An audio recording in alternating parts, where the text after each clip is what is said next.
Hey guys, subscribe for daily content. And if you're shopping for gear, make sure you check out the description for the newest items at some of the very best online retailers. There's also links for some of the items that I personally recommend. Thanks!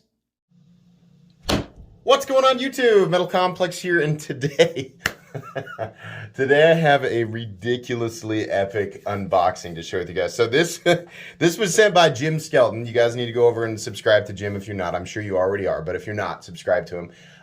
This is something that I have on order, but Jim already has his. And I'd asked him a while ago, like, could I please take a look at that, because it's gonna be a while till I get mine. And he's like, yeah, no problem. So I have not opened this pouch yet. But I know what's in here, and I know it's absolutely ridiculous. I'm sure the thumbnail was very dramatic, I can't wait to get in. Take a look at this. Thanks so much to my generous patrons who are supporting me. There's a link for Patreon right down below, and please make sure to follow me on Instagram at metal_complex. So this is heavy. I just know this is gonna be just crazy. Should we oh, it's the back of the knife. Oh my god. What the heck? Oh my gosh, no way. That is ridiculous. This is just oh, I can't believe this. I can't believe this exists. Oh, I have to flip it. Oh my gosh, the weight. Oh, look at the frame lock. Oh my gosh, it's smooth. I mean, okay, so of course it's gonna fall shut. It's so thick. This is easily the thickest folder that I have ever handled. I think thicker folders exist in, I watched so Jim Skelton has a full review on this. So what is it? This is the PMP Alpha Beast. A lot of you guys might remember, gosh, it's an absolute brick. I think essentially oh my gosh, a useless brick, but a brick. He has a full video on this. I've watched it many times. And he had brought up, you know, possibly some other custom makers who had done, you know, knives that were as thick or thicker. And yeah, actually, I think Reese Whelan did a few fatty slashes that were, you know, as thick or thicker. And then I know Anthony Griffin does some insane, like, ½ inch thick. How thick is this, by the way? But see, the thing is, though, those are customs, like very short run or like one-off, right? This is actually a production knife. So let's see. Because the thickest knife that I have ever owned, personally, was the full-size Praetorian tie. Not the T, the full-thickness Praetorian tie from Medford. This is way, way thicker. It's almost 0.4 inches thick. 0.39, really? Oh my gosh. So the Praetorian tie, which is Medford's biggest, thickest knife, is 0.25. This is approaching ½ an inch thick.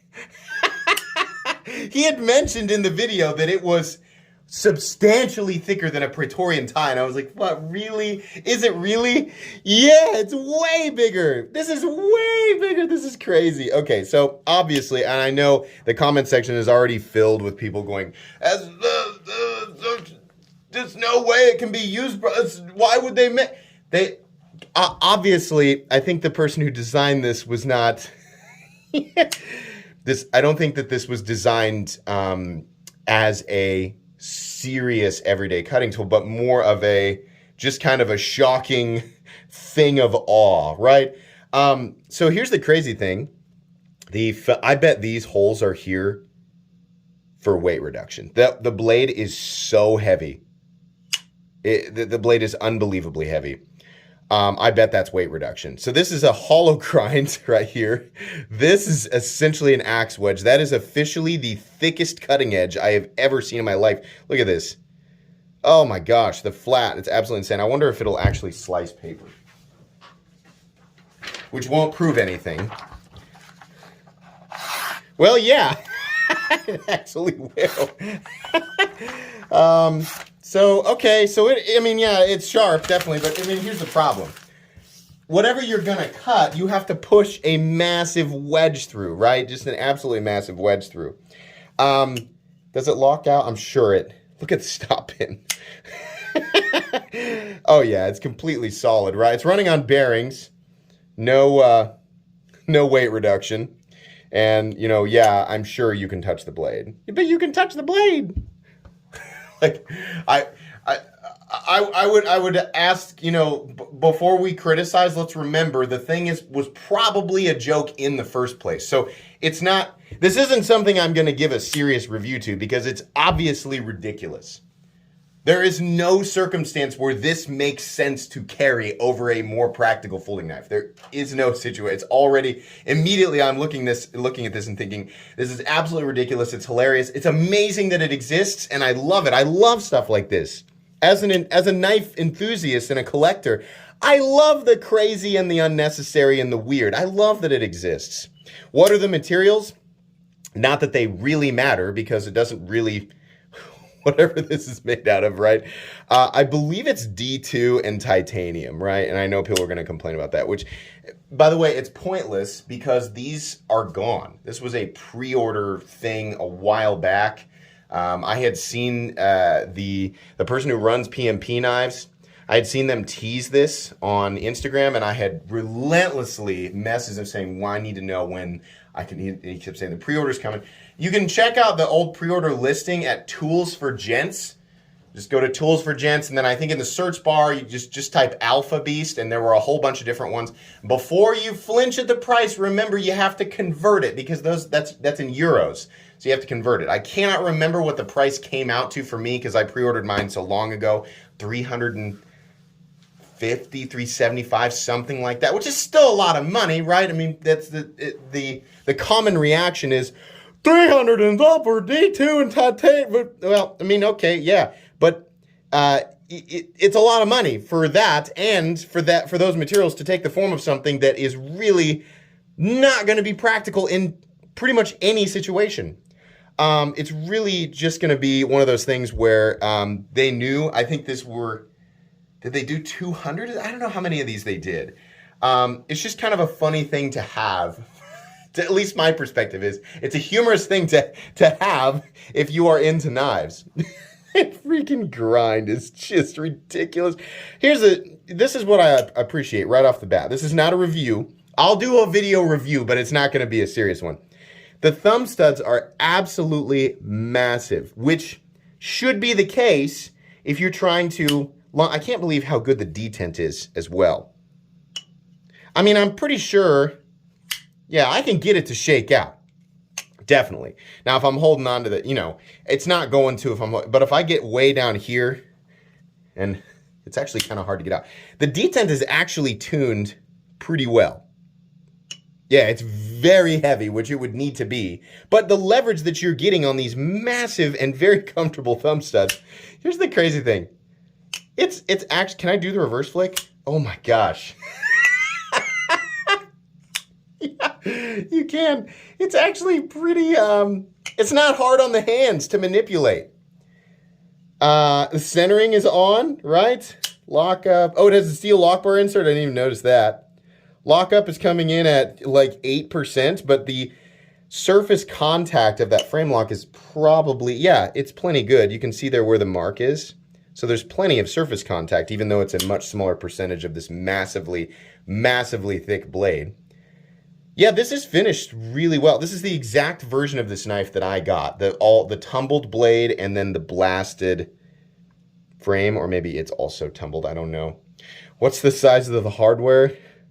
Looks like they missed an opportunity to do like a T, 25 on the pivot, but I think that's a T8, and then we have two T8 screws down here, which is fine, and on the pocket clip.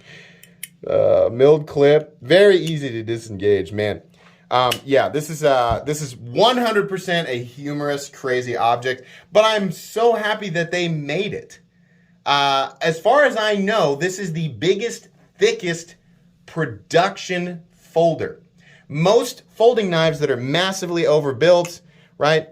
Even when they're semi-custom, right? If we're talking like DSK, or maybe we're talking like whatever Cold Steel's big, like for people wanting to say, I bet Cold Steel no, Cold Steel does not make anything even close to that same thickness, not even close. If we're talking about extreme ratio, I think the thickest that they go is a 1/4 inch, maybe a 1/3 of an inch. This is bigger, right?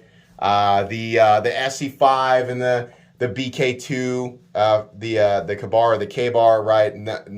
Those are fixed blades, but yeah, this is the thickest production folding knife that I have ever handled and that I am aware of. Even the original PMP Beast was, I think, a 1/3 of an inch thick. This is crazy. Is it comfortable?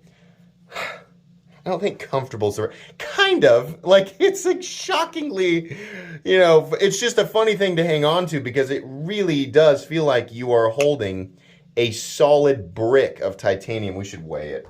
Why have I not done that yet? And then I'll do a couple of size comparisons so you guys can get, because I've been talking this whole time.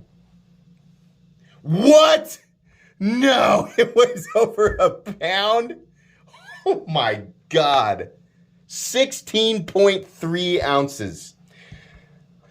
Oh, the 1 pound knife. Let's do some, let's do a couple of size comparisons. We'll do, how about, we'll go this way up against the, how about the Spyderco Para 3? Here's a normal size knife.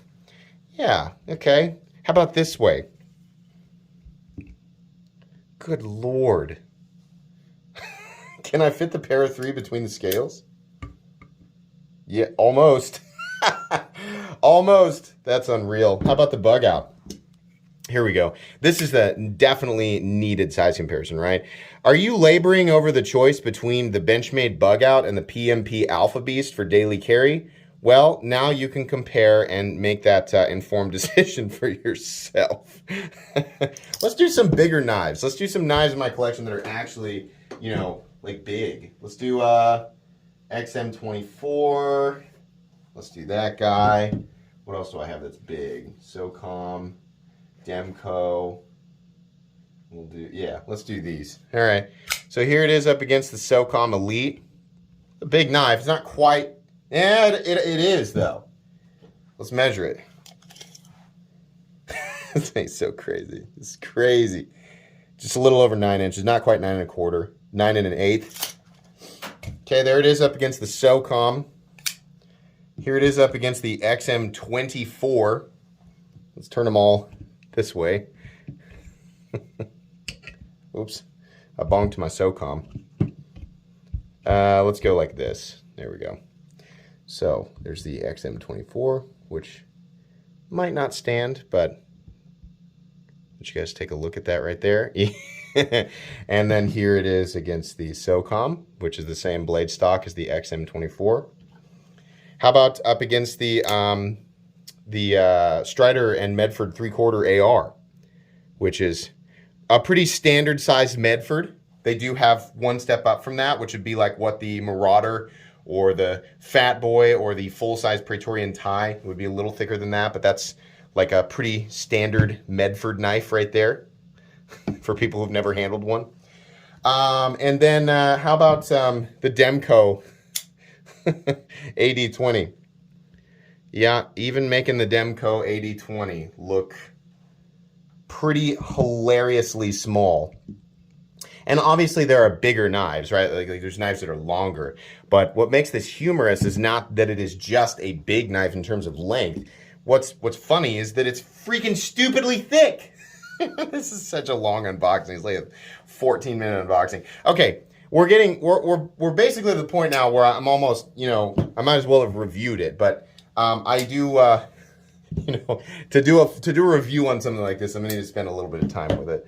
So by the time you guys have seen this, I don't know when you'll see this. But I will be showing this off a lot on social media. This is hilarious. I'm already wanting to do a bunch of stuff with it. Okay, so anyways, thanks so much to Jim Skelton for sending this in. Very excited about this. That's going to be pretty much it today. Stay tuned for the full comprehensive review on that guy. Please make sure to follow me on Instagram at metal_complex. If you enjoyed this video, leave a like. If you'd like to check out my other content, I do, of course, have lots of videos of knives that are either expensive or inexpensive that I do or don't like, so check those out. And if you enjoy all my content, go ahead and click on that Metal Complex logo right there and subscribe, because there's definitely more coming. Thanks again for watching, everybody. and have a great day.